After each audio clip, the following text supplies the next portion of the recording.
second try, the House passes a sprawling $700 billion government rescue of the financial industry, sending it to the president, who will sign it into law. By coming together on this legislation, we have acted boldly.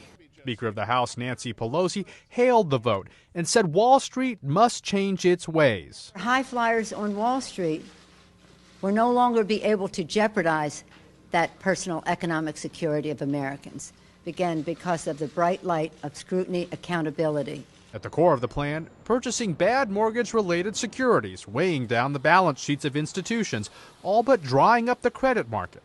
The Federal Reserve noted that since 2007, Americans have lost 40% of their wealth.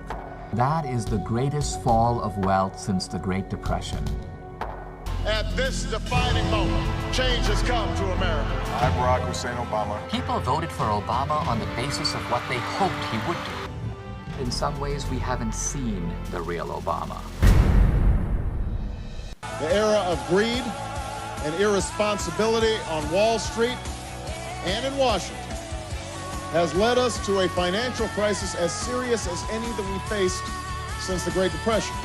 When the financial crisis struck just before the 2008 election, Barack Obama pointed to Wall Street greed and regulatory failures as examples of the need for change in America. A lack of oversight in Washington and on Wall Street is exactly what got us into this mess. After taking office, President Obama spoke of the need to reform the financial industry. We want a systemic risk regulator, increased capital requirements. We need a consumer financial protection agency. We need to change Wall Street's culture. But when finally enacted in mid-2010, the administration's financial reforms were weak, and in some critical areas, including the rating agencies, lobbying, and compensation, nothing significant was even proposed. Addressing Obama and, quote, regulatory reform, my response, if it was one word, would be, ha. There's very little reform. How come? It's a Wall Street government. Obama chose Timothy Geithner as Treasury Secretary. Geithner was the president of the New York Federal Reserve during the crisis, and one of the key players in the decision to pay Goldman Sachs 100 cents on the dollar for its bets against mortgages. The new president of the New York Fed is William C. Dudley, the former chief economist of Goldman Sachs, whose paper with Glenn Hubbard praised derivatives. Geithner's chief of staff is Mark Patterson, a former lobbyist for Goldman.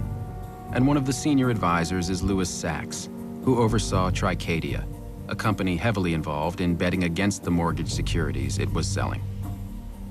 To head the Commodity Futures Trading Commission, Obama picked Gary Gensler, a former Goldman Sachs executive who had helped ban the regulation of derivatives.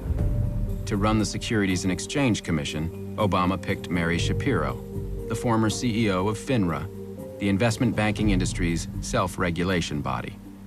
Obama's chief of staff, Rahm Emanuel, made $320,000 serving on the board of Freddie Mac. Both Martin Feldstein and Laura Tyson are members of Obama's Economic Recovery Advisory Board.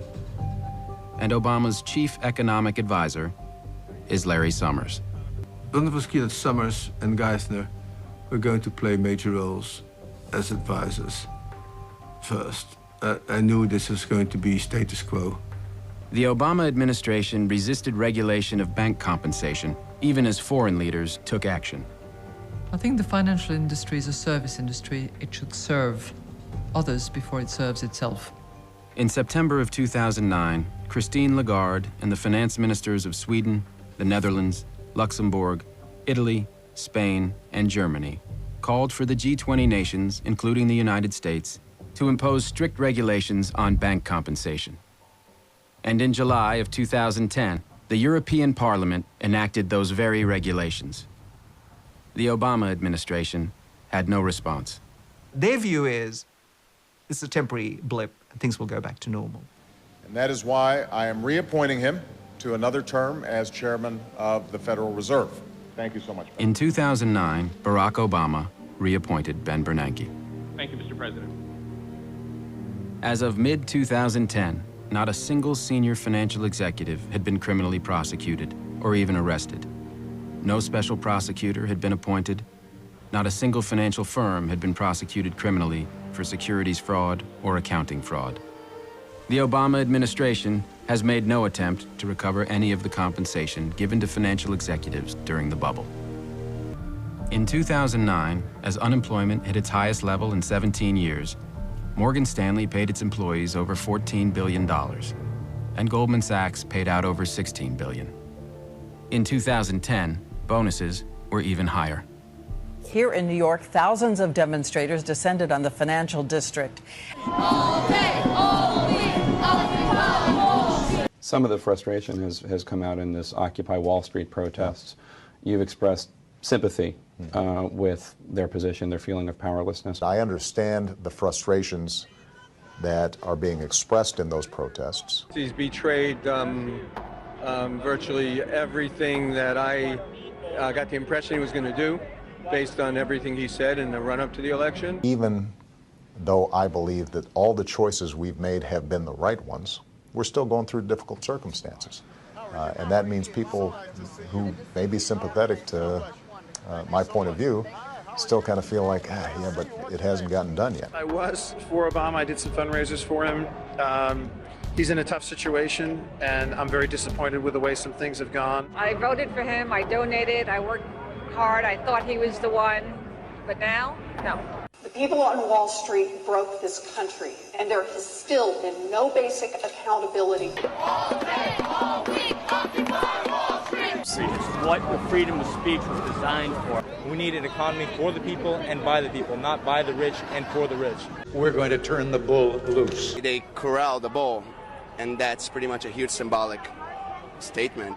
We feel that the problem comes from this symbol, this system. Then there was the health care bill. Over the course of 10 years, it would cost what it would cost us. All right, okay. If you miss open enrollment and go uninsured for more than 3 months in a row, Obamacare can impose a tax penalty on you starting in 2014. Is this what President Obama means by paying our fair share? Obama's solution is to bring major industries like health insurance under the rod of government control. We can understand why Obama would restrict drilling in America while promoting it in Brazil and Mexico and Colombia. This is my last election for you. Yeah, after my election, I have more flexibility. Yeah, I understand. I transmit this information to Vladimir and Oleksandr. Welcome to the 2012 Nuclear Summit. Now, who didn't come to the anti-nuclear party? Iran didn't come. North Korea didn't come. And Obama officials said they didn't care. I believe this contact will ultimately do more to empower the Cuban people. We're significantly increasing the amount of money that can be sent to Cuba, and we will continue to shine a light of freedom. It's now more than 50 years since President Kennedy stood before the American people and said, "Let us never negotiate out of fear, but let us never fear to negotiate." The United States, together with our international partners, has achieved something that decades of animosity has not. A comprehensive long-term deal with Iran that will prevent it from obtaining a nuclear weapon. The agreement, as bad as it is predicated on these crazy mullahs actually abiding by it. And the inspection and transparency regime necessary to verify that objective will be put in place. We're allowing them the right to sample their own site and then bring the evidence to the UN. So I will veto any legislation that prevents the successful implementation of this deal. And don't forget, we're paying them $150 billion to do all of this.